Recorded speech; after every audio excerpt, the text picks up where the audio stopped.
Good morning, everyone. Welcome to my daily video blog.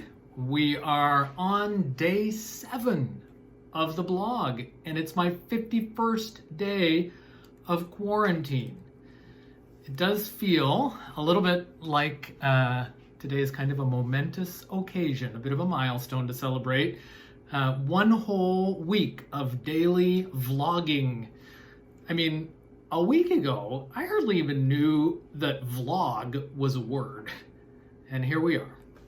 So, Tiona's baked us a little cake, and we can all make a wish as we celebrate our 1-week birthday of daily visits with you. Here we go. Okay, everybody, are you ready? On the count of 3, we're gonna blow out the candle. Ready? Just lean in. Yeah, lean. That's, you got it. Just lean in, kind of lean into your phone or into your computer screen. I know we can do this together. Okay, here we go. Ready? 1, 2, 3. Yeah. Well done. We did it. All right. Well, happy 1-week birthday to what day is today? Of course, my main purpose here is still the big daily announcement.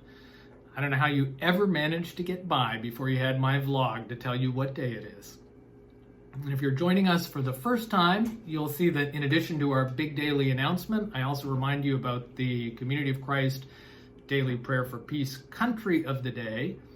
I share a book recommendation from our resident 13-year-old, Tiona. And I'll also tell you about a check-in that I had yesterday.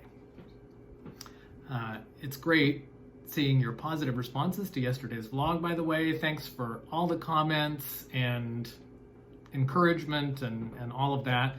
And thanks especially to your responses to all the questions and challenges that I raised yesterday. I see that I am indeed not the only one who has been going to a lot of online church thingies since this quarantine started.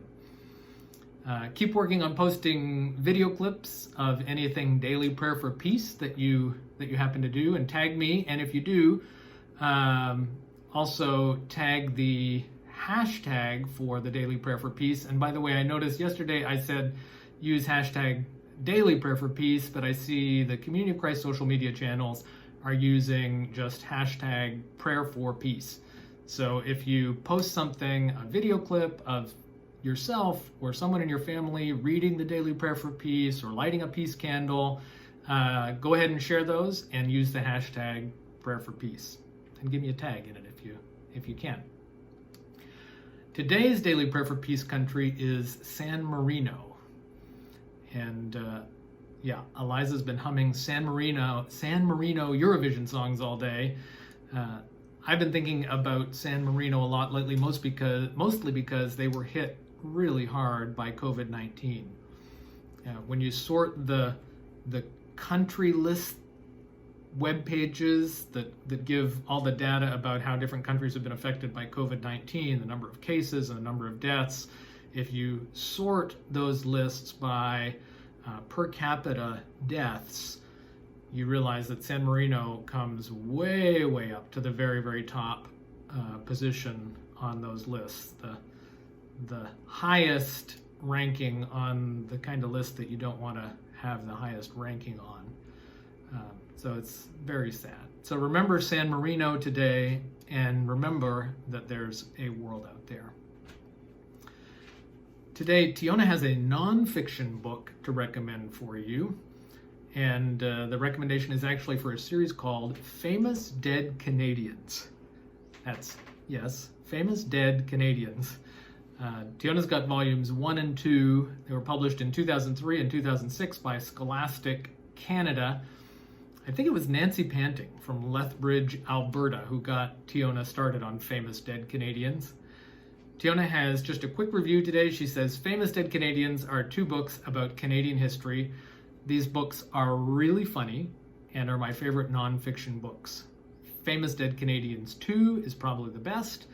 I like reading about Louis Riel, Emily Stowe, Jean de Brébeuf, and about Rocket Richard. Yes, Tiona says Rocket Richard.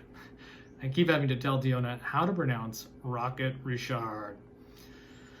Anyway, this morning I had my coffee in my Martyr's Shrine coffee mug from Midland, Ontario, Canada, which interestingly has a connection with Tiona's book pick of the day via Jean de Brébeuf, and also to the check-in that we're going to get to right now, my check-in from yesterday.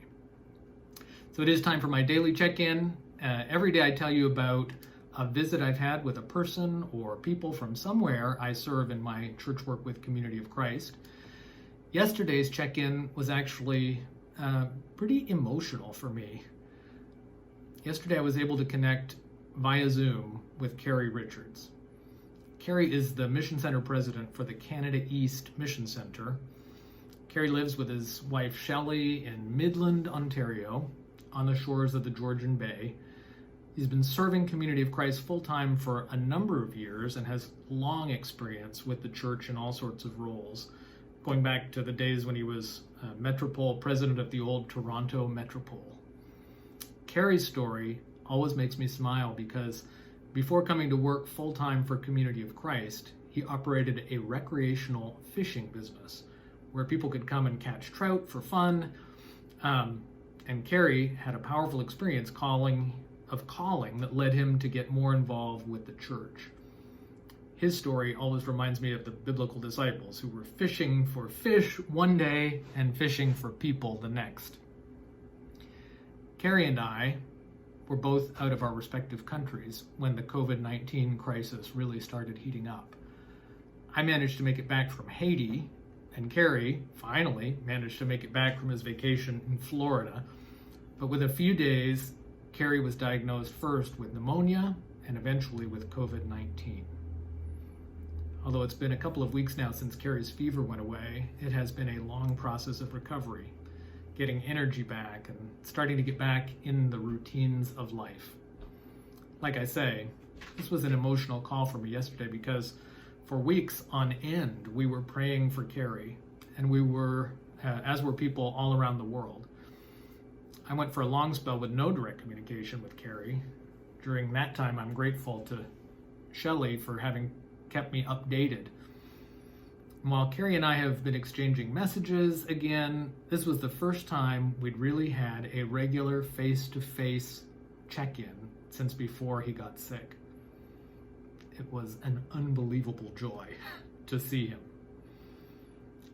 Interestingly, Carrie tells me that in all of Midland, Penetanguishene, a metropolitan area of about 25,000 people, only two people have so far been diagnosed with COVID-19. And Carrie got to be one of those. It was interesting hearing Carrie talk about going to the hospital when he was sick and finding the place pretty much empty. He shared that elective surgeries had been canceled and that many people are staying away from the hospital because of fear. In fact, the hospital staff have commented that some people are coming in with conditions that have gotten farther along than they should have because of delaying coming in. Carrie says that the healthcare folks are now encouraging people not to delay coming in for treatment, that they are taking all precautions to keep people safe. Carrie and I talked about quite a few things yesterday. There are many decisions ahead relative to summer camps and events. The pandemic has no doubt changed the course of the church in ways that will surely impact us for a long time. I've encouraged Carrie not to rush back to work too quickly. I'm so grateful to all the people who took care of Carrie during this crisis and to all those who prayed for him.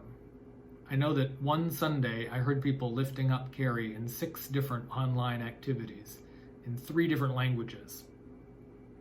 Please continue to pray for Carrie as he gets back to normal and as he continues to bring leadership to a dynamic mission center engaged in all sorts of creative mission and experimentation. Well, it's time for a big announcement. Now's the time to gather your family around so that everyone can hear my top research team of 1. My wife, Laura, trained at Graceland University, the University of Windsor, Kansas State University, never lets us down. Okay, so here it is. Today's big announcement. Da da da da da da da da da da da da da da. Now in this moment, now in this day, but the question is, what day is today? Wait for it. Today is Wednesday! Yay, Wednesday! Yay, Wednesday. Let's hear a cheer for Wednesday. Wednesday, yes. I know for us here, Wednesday means a nice little online Zoom check-in with our local congregation. And book club. And today. book club for Tiona. Book club is this afternoon. Yes. Yes, so for us, Zoom means a nice little online Zoom check-in with our local congregation. I've loved some of the super professional, high-quality online webcasts available during this time of social distancing, but the more intimate, personal check-ins with our local congregation folk, just us, on Wednesday night is really appreciated. I hope you have a chance to do that kind of thing too. Okay, well, I'm not going to keep you much longer than that. I'm hoping to be back again tomorrow with another What Day is Today video blog. I guess tomorrow we'll start in on our second week of What Day is Today. Again, tomorrow I'll remind you of the daily prayer for Peace Country for the day. I think Tiona's already working on another book recommendation, and I'll check in with another person and update you on how they're doing. By the way, just a quick shout out for a much more professional operation than my little vlog. If you don't already follow Project Zion, or if you haven't listened in a while, you should absolutely check them out. They've got multiple series that you can follow. They just posted a new podcast yesterday in their Common Grounds series that's on the Prayer for Peace. And that caught my attention because I've been doing a shout out for Prayer for Peace every day. So I reached out to Brittany Mengelson, who works with Project Zion, and she says that they've got some great content coming up, including an episode that should appear on Friday from Méthode Belanois in Brussels, Belgium. I got to share a message on a French European-sponsored Zoom worship the other day and saw Méthode on there. I know you'll love this episode and all the great content on Project Zion podcast. Tiona loves Project Zion. I mean, let's face it, folks, if you're having trouble passing the time during this COVID-19 crisis, start in on Project Zion. You'll get so absorbed in that, next thing you know, the pandemic will be long over. I'll put a link to their website in the description, and of course you can subscribe to Project Zion too using your favorite podcast application. Okay, so I'm signing off for now from my home in Independence, Missouri. Please, until tomorrow, remember to breathe.